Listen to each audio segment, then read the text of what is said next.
Business Matters, where we talk about all things small business. And of course, we're going to get to know the entrepreneurs that make these businesses go and grow. As always, we thank Miami's Community News for this platform. And today we have a guest from Profit Inc. And welcome. We have Thomas Avila from PuroClean. How's it going, Thomas? Doing great, Carlos. Thanks for having me. Of course, of course. So I think you may be the first franchisee that we have on the show. But before we talk about that, as I always like to say, people do business with people, not with businesses. So tell me a little bit about yourself. Were you born in Miami or in Florida? Where were you born and where'd you go to school? All that kind of good stuff. Yeah, so I was actually born in Florida. I was born in Lakeland when 1-year-old parents moved down to South Florida. Did somebody work for Publix? Or Yeah, well, that's pretty much all I knew most of my life, about Lakeland because, like I said, I was only 1-year-old when we moved down to South Florida. And it was funny how life turned around because later on when I had my corporate job, I had to go back to Lakeland for an office that we had located there, and I learned more about it then. But I grew up in South Florida, in Plantation area, Boca, and then later did my MBA and everything at UM in international business. My dad was from Argentina originally, and my mom American from Tennessee, so good mix like a lot of us here in Miami. And yeah. And I was raised speaking Spanish and the whole culture of Argentina and doing the asados and the whole thing. So in college, quite frankly, I had a lot of Latin friends too when I went to Emory in Atlanta, and they would ask me where I was from, and I would tell them I was Argentinian because I just didn't want to go through the whole thing about, I was born here and this and that and whatever. So it was just easier to tell, especially the Latin folks, that because I was actually speaking Spanish before English, like again a lot of us I think here in Miami. So yeah. So did your mom speak Spanish? Did she learn how to speak Spanish? She did. My dad did not know a lick of English when he came over, and he still struggled through it throughout, like many Argentinians throughout the years here. And he, they met in Atlanta. He did his residency at Crawford Long, affiliated with Emory. He was a physician. Yeah, doctor. My mom a nurse, and. Oh, I didn't know that. Yeah, he tracked her down in a library and sent her a note to check off yes or no to go out with him. She checked no, and he still showed up at her dorm and convinced the nun to, let her go out with him. And that's how it all started. That's a great story.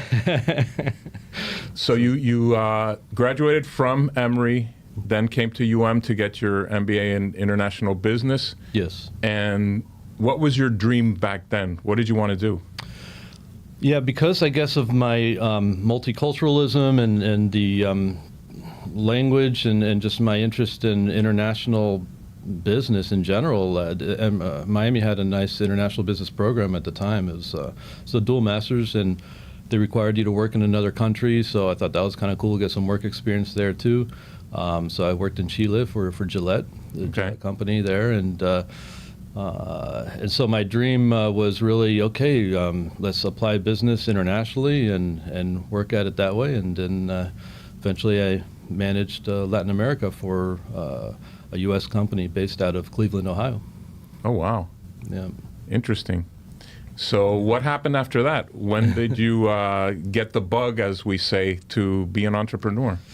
Yeah, well, I think like a lot of us, when we're doing the corporate world, we get pulled a lot of different ways, and not necessarily, especially when you're traveling a lot internationally like I was, I felt like, my daughters were growing, and I wanted to participate more in their lives and do something here locally and something positive for the community. Be able to coach the soccer teams and all that good stuff, so, and the track and everything. So I said, let me just do something on my own, something that will keep me grounded here more, and I could be able to have a positive impact and go from there. And yeah, it was kind of weird when my wife is from Uruguay, so we were there for New Year's and the holidays, and I got a call from a lady that she turned out to be a business coach. So I was talking with her some, and she said, you know what, I think you would be a good business owner with your background and hear a few ideas. And that's when we came across this one, the restoration. So I have to ask that you mentioned your wife is from Uruguay, who I know, of course, but I've never asked you this question. What is it like when Argentina plays Uruguay in your house? It's definitely a house divided, but we always support each other's teams regardless. And of course, Argentina's always been my number one, and Uruguay will always be hers. But even when the U.S. is playing, we root for them, and when either one of our teams play someone else, we root for their team. So that's that's part of it. But yeah, it can get a little intense, especially if my in-laws are around. So yeah, I get that. But no, I get it. We appreciate it. Good soccer, no matter who it is. So yeah. Okay, so your business coach says you should maybe consider a few ideas. So in the world of, why did you decide going the franchise route versus starting something from scratch? So this was going to be something completely new for me, completely out of the realm of anything I had really dealt with before. The corporate environment I was in, and so I started back out in technical sales for this company. It was an instrumentation company. Okay. And then I was thrown a few ideas about different businesses, and this was restoration, something I really didn't have much of an idea about. So the good thing about the franchise is that they offer training. So I had to get trained as an owner. I had to get trained as a full technician right off the bat. The first 2 weeks, there's some pretty intense training. They have training facility right here in Broward County. Okay.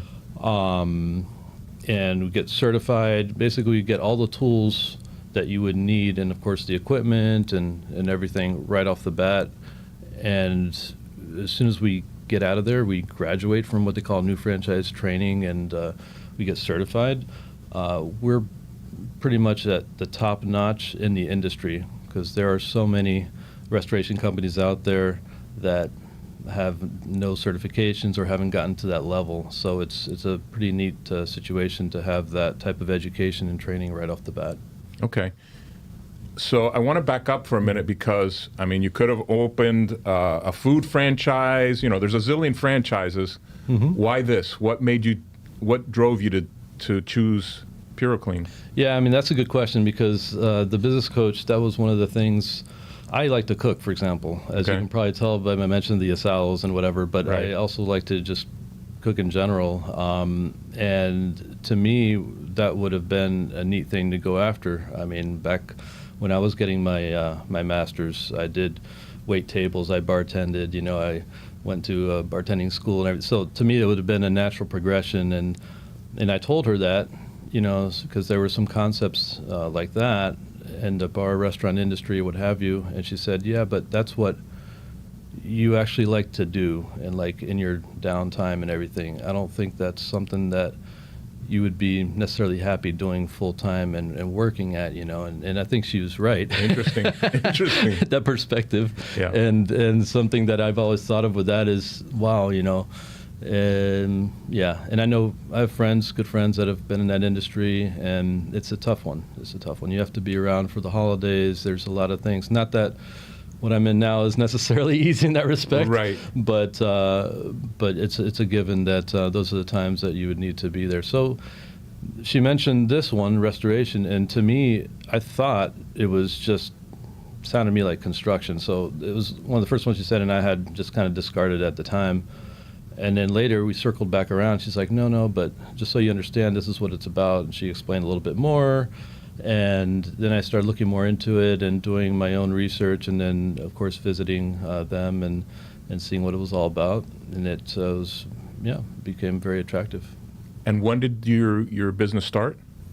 So it started in 2017. Okay. So it's been about 8 years. Mm-hmm. Okay, good. Yeah. Tell me a little bit about, you mentioned that PureClean is top-notch. Mm-hmm. What makes it top-notch? You mentioned certifications, but what else makes PureClean the standard? Yeah, so PureClean is, first of all, it's countrywide. It's actually international. They're in Canada. They're in Puerto Rico now. A lot of the executives came from, you've probably heard of some of the big names, like ServPro and so on. And so they came from those companies, and that kind of piqued my interest as well. So I was wondering, okay, what makes them different? And yeah, it is all the training they have involved, the relationships, the idea that we could also work together. So as a franchise, if I have something that I can't handle on my own, I can call others, or they can call me, and we can work together. We mobilize for storm events, for example. The other top-notch thing I would suggest is that we're not limited in where we can work. So even though I'm technically Pure Clean of Coral Gables, my local area would be here, South Miami, Key Biscayne, et cetera. That's very different for a franchise. Right. Usually you've got a territory. Exactly. I can pick up and go to the west coast of Florida. As you have? Wherever. Yeah. I've worked in Texas. I've worked in North Carolina. I've gone to many other places. So there's a lot of advantages, I would say. And also they have a program where you have to meet different levels. And I'm happy to say I'm at the max, which is the gold level, what they call CPR. So it's a certification where we can take on jobs that Pure Clean has relationships with. So big insurance carriers or large property managers or commercial companies, So there's a lot of dynamics. And then, of course, the training, you can just always, they have online everything for us. I mean, if we want to just keep on learning, we can go on. And I just came back from a regional event in Orlando, and they have also a national convention or international convention, I should say, every year too. And so there's a lot of support, I would say, and a lot of learning involved constantly. So it's not like, someone just on their own and just trying to figure it out. Yeah. So I know that this is a highly competitive space now. I don't know if it was when you started, but just a quick story. I had a small fire at my house. No big deal. No damage was done. But there was a lot of smoke, so I called the fire department. And within minutes, I had at least 5 companies come and knock on my door. I said, wow, these are the new ambulance chasers. Yeah. But I was shocked. I was shocked. Yeah. That's interesting, because that's one of the things I learned when I came in as well, especially here in this market. It is very competitive, and you do have what you're talking about, folks who are ambulance chasers. Personally, I don't do that, but everyone can choose their specialization, their routes, how they like to work, I do fire jobs, but it's typically from somebody that either knows of us, word of mouth, or that has been assigned to us as well, maybe from Pure Clean or something of that nature. And definitely those are great jobs to do, but I don't believe in that ambulance chasing strategy, because I think it just it just puts off a different vibe. We're here to help people, and I mean, if we love to help people as much as we can, but we're not going to be that aggressive and chase people down like that. So you mentioned jobs that were assigned to you. Do those come from the corporate office? What did you mean by that? Yeah, exactly. So if there is, in these programs that we're talking about, where they have these relationships with different carriers or property managers, different partners, they could be assigned to us because of the area that we service normally. Got it. And because of the certification, as I was talking about. So if we meet all those criteria, they could certainly send work our way from that avenue. That's a great benefit of being a franchisee. Exactly. Yeah, that. The other thing would be, like you mentioned, when we mobilize too. When we go to storm events, we let them know, and they also prep us and say, listen, we know that there's going to be a lot of need in these areas, and the local franchises really need your help. So we go in, and again, they would assign jobs for us in those situations too. Okay. Tell me what PuroClean does exactly. What are the services you offer? Yeah, so everything that you typically see for a restoration company, I think you'll normally see on the billboards or the trucks or what have you, the water, fire, mold, biohazard. So what that really means is the very basic and the most common, I would say, is the water and the mold. So the water events, when, say, there's a pipe break of some sort, say a refrigerator, water line breaks, a lot of these things, a flood from any of these events. It could be from a dishwasher, it could be from a lot of things, or flooding from the storm events, of course, as well. But a lot of times these things happen when people aren't home. So unfortunately, they come back and they find that their house has been flooded by, something like this. Mm-hmm. And so that would be the most common, I would say, event that we're called for, and the other would be mold. So people are concerned about their indoor air quality. So we are licensed, and this is something that I did outside of PuroClean, really, is licensed to do mold assessments. So the testing, and of course, in the state of Florida, you need a license to do this as well as the remediation. Mm-hmm. There's many states that you don't need these licenses in, but Florida is one of those where you do. So we have those licenses as well, and that's a lot of what I do. People ask me, okay, do I have an issue here? Do I have mold? I have some water damage. How bad is it? That type of thing. Okay. And then, of course, everything else, the fire, the biohazard, and biohazard can be all kinds of things. Right. It can be the hoarding. It can be,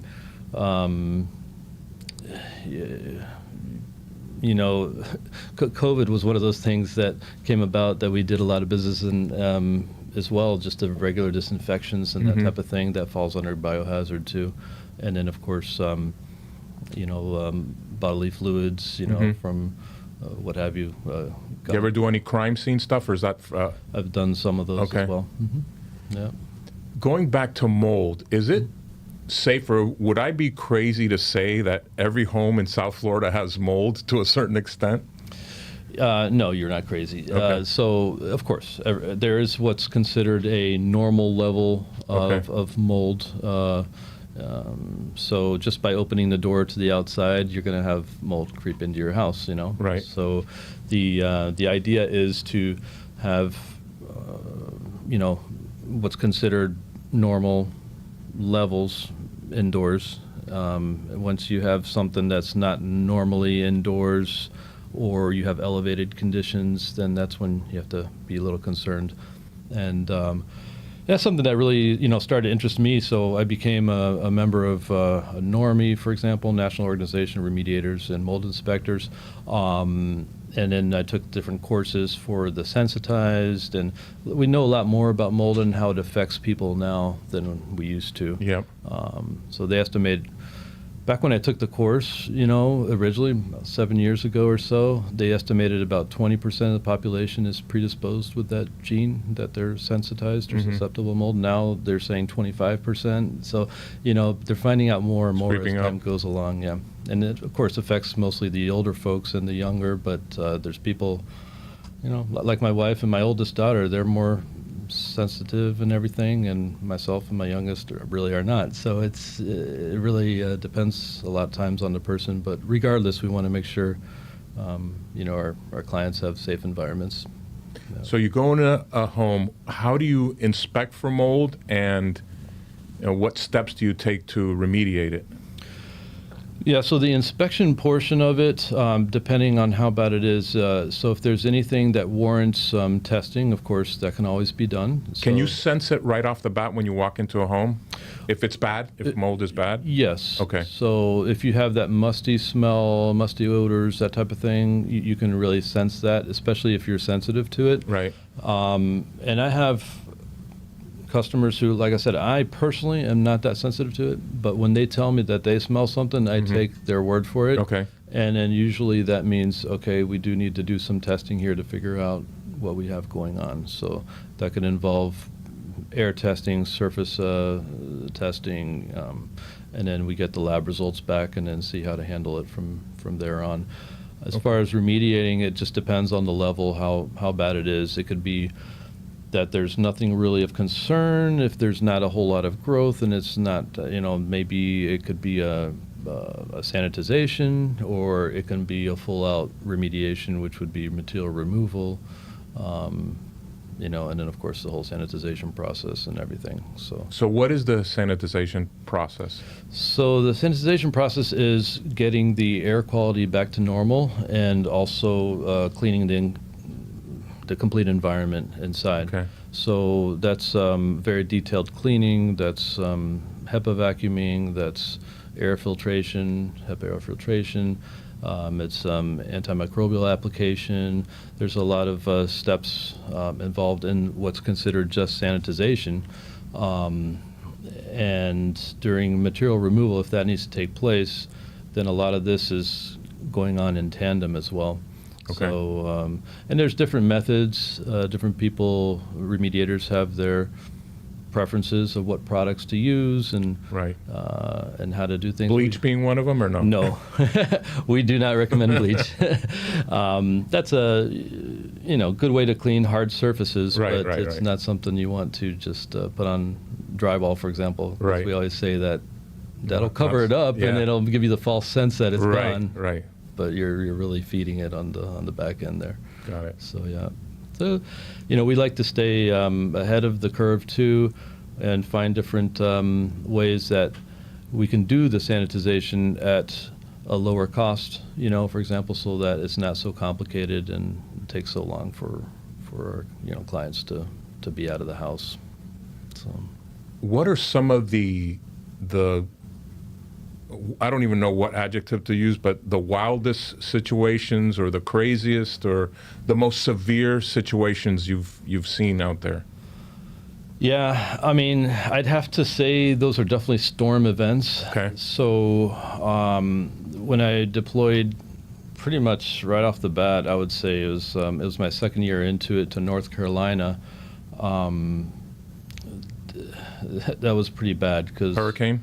Yes, that was Hurricane Florence, and Okay. it was bad because the power had been knocked out. So these were houses that, first of all, the construction was different than down here. So down here we have the Miami-Dade norms, and Right. there it was trailers. It was all wood type construction, and it's very affected.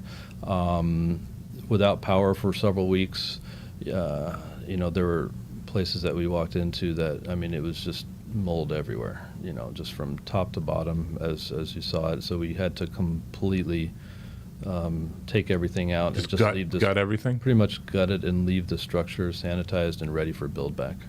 So those were some pretty crazy situations, because before you even do that, of course, you need to get all the contents out of there. And Right. it was at the point where the owners would just tell us, listen, just try to save this and that, but throw everything else out. So it was, those are pretty extreme.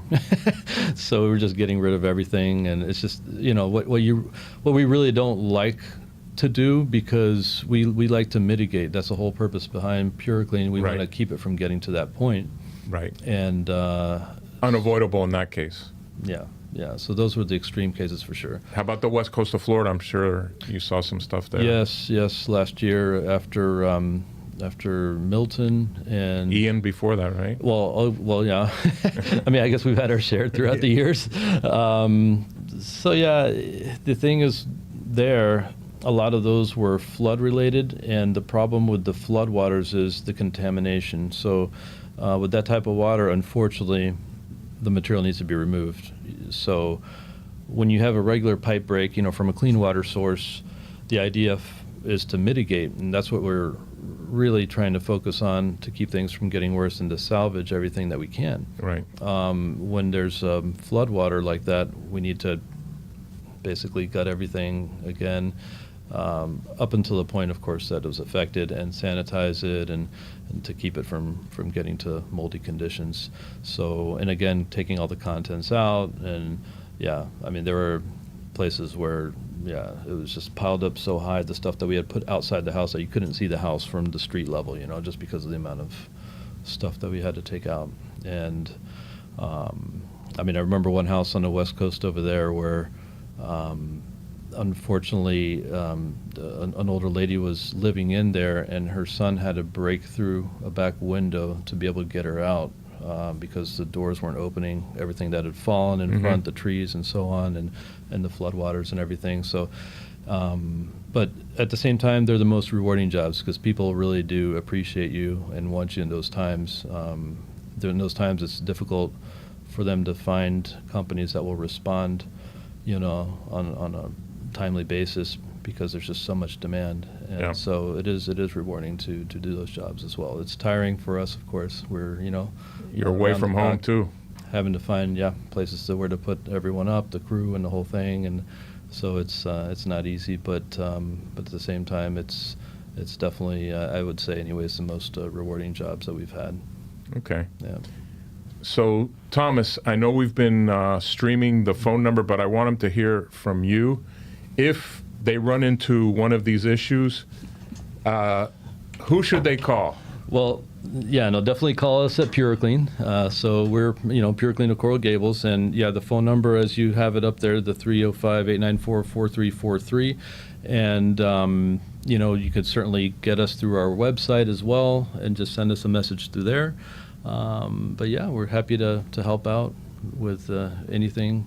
Like I always tell my customers, hopefully you don't need me, but Yeah, exactly. But you know, I'm, you know, straightforward and honest, and I will tell you if you really need, you know, something to be done or not. So we take an ethical approach that way, and we won't sell anyone on any service that they really don't need.